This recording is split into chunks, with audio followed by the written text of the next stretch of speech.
מדובר בגברת בשנות ה-60 לחייה, עולה חדשה ממזרח אירופה.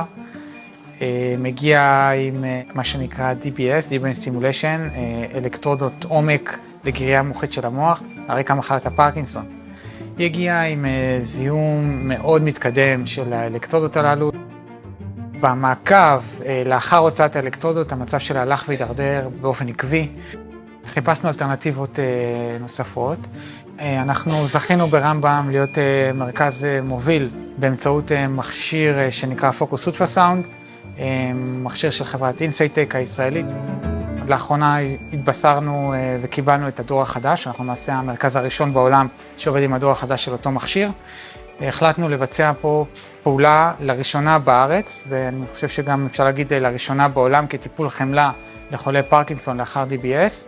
הכנסנו אותה אל מכשיר האולטרסאונד כאשר אנחנו מלבישים מין קסדה מיוחדת שיש בה 1024 מטמרי אולטרסאונד.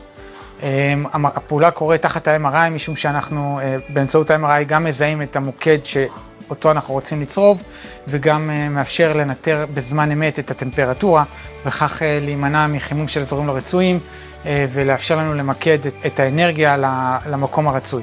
במהלך הפעולה אנחנו בעצם עשינו מספר צריבות, 5 צריבות ליתר דיוק, לאזורים מסוימים במוח, כדי להתמודד עם שלל הסימפטומים של הפרקינסון, עיקרם הריג'ידיות, הנוקשות, הברדיקינזיה, האיטיות והרעד.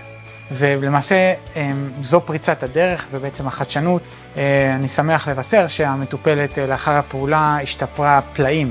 יום לאחר מכן היא פשוט קמה על הרגליים, התלבשה, התהלכה, שעד ערב הפעולה היא בעצם הייתה מרותקת לכיסא גלגלים ובמצב מאוד מאוד קשה מבחינה תפקודית. מדובר כאן בבשורה אדירה עבור חולי הפרקינסון.